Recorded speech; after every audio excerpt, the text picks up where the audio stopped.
Je n'ai pas pleuré quand ils ont fait glisser les papiers de licenciement sur la table de conférence vernie. Je n'ai pas sourcillé quand mon patron m'a appelé Nana, comme on caresse un chien avant de l'euthanasier. Je n'ai fait que regarder la stagiaire, ma stagiaire, rôder derrière le service des ressources humaines, les yeux baissés comme si elle ne savait pas déjà. Ce fut l'élément déclencheur. Au moment précis où le monde s'est brisé en deux, j'ai signé, je me suis levé.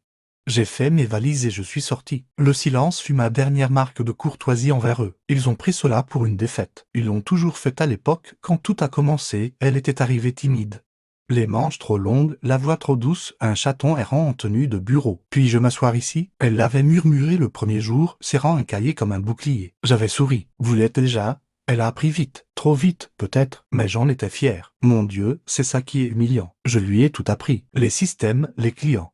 Les raccourcis que j'ai mis 10 heures à mettre au point à force de me brûler les ongles. Et elle a tout absorbé. Les yeux grands ouverts, reconnaissants, impatients. Du moins.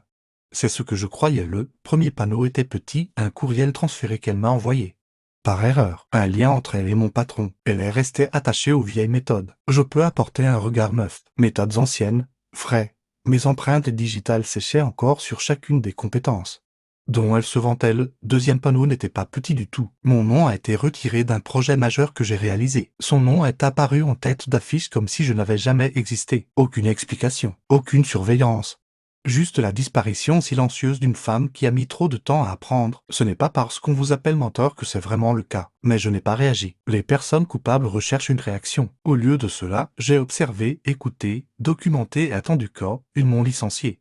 Quelque chose en moi n'a pas cédé. L'alignement s'est fait. On dit que la vengeance éclate. La mienne s'est calcifiée. Dès que j'ai franchi la porte de ce bâtiment, j'ai commencé à faire des plans. Chaque dossier que j'avais sauvegardé, chaque message que j'avais archivé, chaque fichier de projet avec des métadonnées indiquant que j'en étais l'autrice originale, chaque incohérence dans le récit des réductions budgétaires de l'entreprise, chaque capture d'écran de leurs manœuvres discrètes pour me remplacer par quelqu'un qui a la moitié de mon âge et gagne le quart de mon salaire. Je n'avais pas besoin d'élever la voix. Il me suffisait d'ouvrir les bonnes portes. Le plan comportait 5 étapes, tout simple, tout dévastateur. Première étape, juridique. J'ai tout transmis à un avocat spécialisé dans le droit du travail qui s'est pratiquement enthousiasmé pour l'affaire. Licenciement abusif déguisé en restructuration. Deuxième étape, financière. J'ai contacté 3 clients que j'avais personnellement démarchés. 2 m'ont suivi dans ma nouvelle entreprise de conseil. Le troisième a gelé son contrat jusqu'à stabilisation. Elle m'est jamais venue. Troisième étape, interne. Enregistrement de mon entretien de départ. J'ai surpris mon patron en train d'avouer la véritable raison de mon licenciement. Illégal, oui. Utile, extrêmement. Je l'ai transmis anonymement au conseil d'administration. Quatrième étape, public. Une fuite discrète à un journaliste. Assez pour brosser le tableau, discrimination fondée sur l'âge, mauvaise gestion des fonds.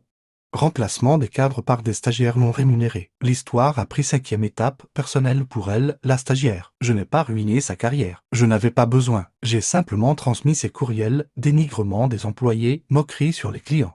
Vantardise sur la vieille dame, qu'elle avait évincée. Tous écrits sur des appareils de l'entreprise, sur un Wi-Fi non sécurisé, avec des sauvegardes automatisées. Après lecture, elle n'était plus un atout. Elle était un fardeau. La confrontation eut lieu 3 mois plus tard. Pas dramatiquement ennuyeux, même. Je sortais d'un café quand je l'ai vue assise sur le trottoir, une boîte en carton sur les genoux, mascara coulant. Elle s'est levée. Comment avez-vous fait? J'ai levé la main. Je t'ai formé, dis-je doucement, mais tu ne m'as jamais étudié. Elle comprit alors comment chaque étape l'avait conduite exactement là. Elle a tendu la main pour s'excuser. Je n'en avais pas besoin. Je suis passé devant elle comme elle était passée devant moi autrefois dans ce bureau des ressources humaines. Sauf que cette fois, elle n'avait plus de bâtiment où rentrer. Résolution. Les gens imaginent que la vengeance est comme le feu. La mienne était comme de l'oxygène pur, nécessaire, silencieux. Ils m'ont appris tout ce que j'avais besoin de savoir sur la trahison. Je leur ai appris tout ce qu'ils devaient savoir sur les conséquences. Et maintenant, je dors bien car certaines fins ne nécessitent pas d'applaudissements. Juste de l'exactitude.